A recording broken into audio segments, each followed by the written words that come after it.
mặc bay dray rubla cơ đường đốc trang hình hàng đô guôn nạc buồn sang đô vương cơ dọa lan ala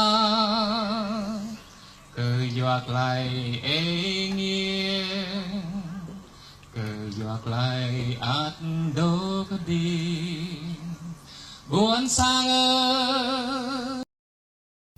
International law and indigenous rights, the fight for Diga autonomy. The Diga people and their struggle for autonomy. The Diga people, also known as the Montagnard, constitute a diverse group of indigenous peoples residing in the central highlands of Vietnam. This group, known for its rich cultural heritage and deep-rooted traditions, has been embroiled in a perpetual struggle for autonomy, fighting for their inherent rights to self-determination and preservation of their cultural identity amid the dominant Vietnamese society. The Diga people's struggle for autonomy is not a recent phenomenon but rather a deeply rooted issue that traces back to the colonial era. Their ethno-cultural distinctiveness has often placed them at odds with the ruling Vietnamese governments, leading to a protracted conflict marked by systemic discrimination, land dispossession, and human rights abuses. This struggle, however, transcends the local boundaries and resonates with the broader global discourse on indigenous rights and self-rule. It is within this struggle for autonomy that this essay situates its key argument. The fundamental premise herein is that the Diga people should be allowed to govern themselves, a right that is enshrined in numerous international laws and declarations pertaining to indigenous rights. This argument draws parallels with Vietnam's historical conflicts with France and America, suggesting that just as these foreign powers eventually withdrew their troops in compliance with international law, the Kin people, the dominant ethnic group in Vietnam, should similarly adhere to these laws and cease their oppression of the Diga people. In essence, this essay seeks to underscore the importance of international law and the principles of indigenous rights in the fight for Diga autonomy. By doing so, it challenges the prevailing narratives of power and dominance and advocates for a more inclusive and equitable socio-political order that respects the rights of indigenous peoples to self-determination. As we delve into the subsequent sections, we will explore the historical context of Vietnam's conflicts with France and America, the role of the Kin people in the oppression of the Diga, and make a compelling case for Diga autonomy. This introductory discourse serves as a foundational platform upon which these arguments will be built, setting the stage for a comprehensive exploration of the Diga people's fight for autonomy within the context of international law and indigenous rights. In conclusion, the struggle of the Diga people is a microcosm of the larger global movement for indigenous rights and autonomy. Their fight is a testament to their resilience and an affirmation of their inherent right to self-rule. It is a struggle that warrants our attention and collective action, in the spirit of justice, equity, and respect for the dignity of all peoples.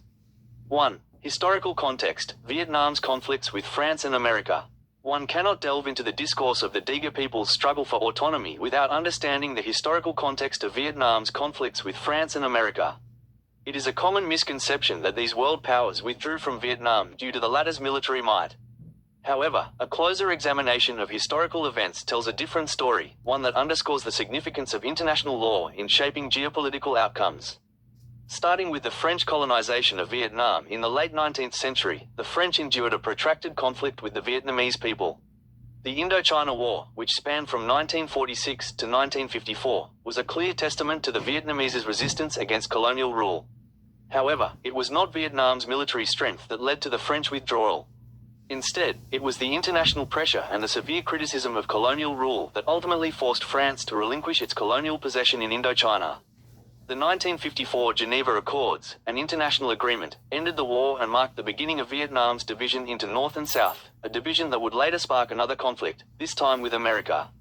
The Vietnam War with America, which lasted from 1955 to 1975, was a defining moment in Vietnam's history. The war brought immense devastation and loss of life, but also a sense of national resilience and resistance against foreign intervention.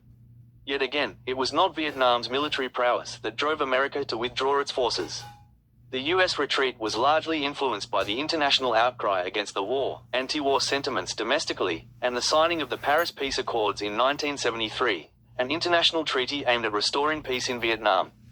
In essence, both France and America withdrew their troops from Vietnam, not because of the nation's military strength, but due to international law, global pressure, and internal backlash against the wars.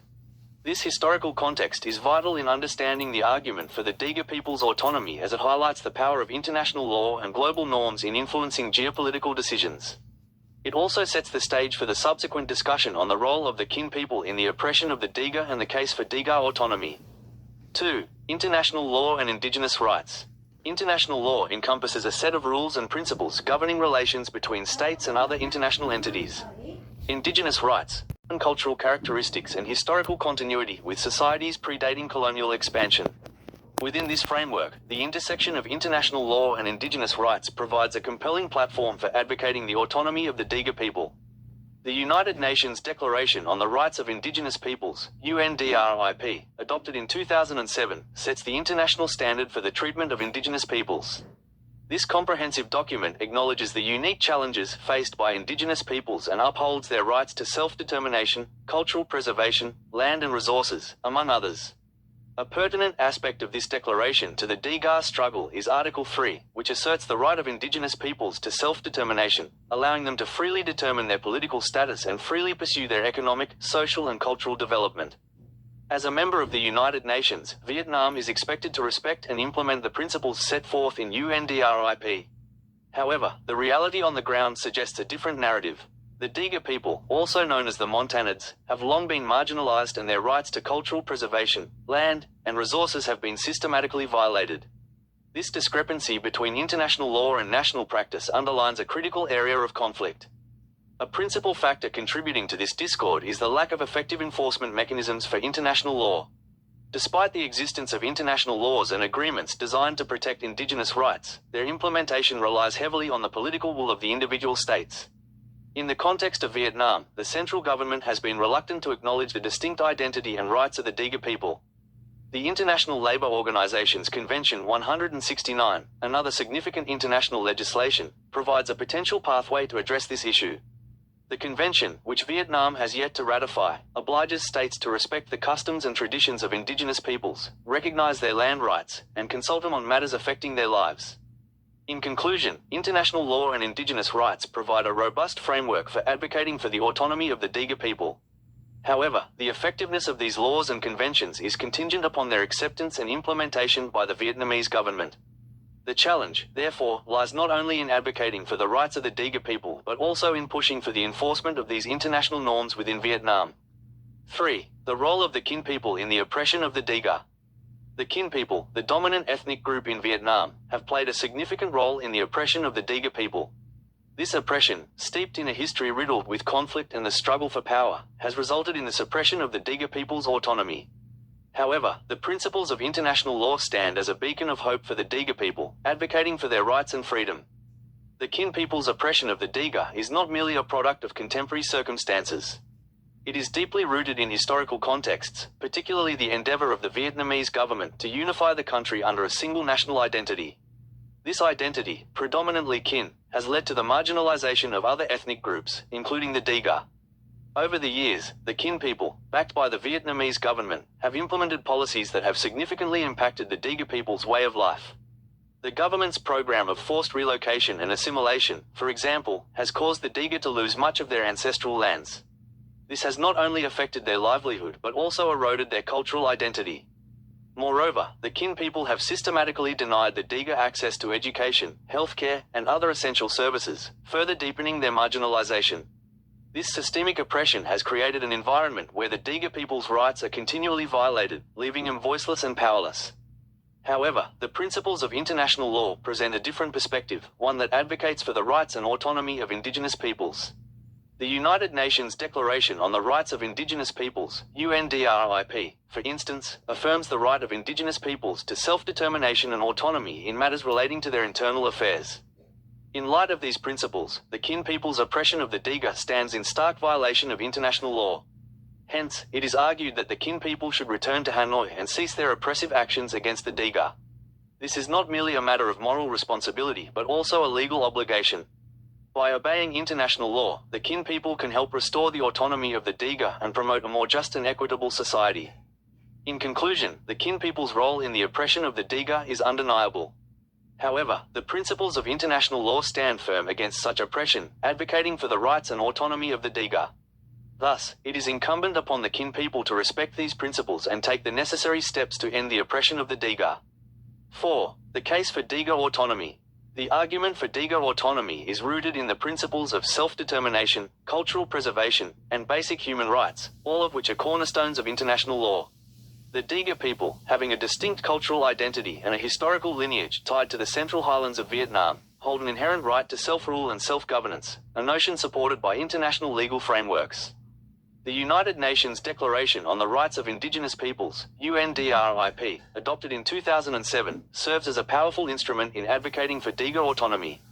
It clearly stipulates in Article 3 that Indigenous peoples have the right to self-determination. By virtue of that right, they freely determine their political status and freely pursue their economic, social and cultural development. This proclamation provides a solid foundation in international law for the argument for Diga autonomy. In addition to the UNDRIP, the International Labour Organization's ILO, Indigenous and Tribal Peoples Convention, 1989, number 169, underscores the importance of respecting the cultural and territorial rights of Indigenous peoples, and it calls upon nations to ensure their full participation in decision-making processes that affect them. This convention further strengthens the case for Diga self-rule, given the persistent exclusion of the Diga from decisions affecting their lands and lives. Moreover, it is crucial to recognize that the case for Diga autonomy is not just about legal rights but also about acknowledging historical injustices. The Diga have suffered from decades of marginalization, cultural assimilation, land dispossession, and human rights abuses.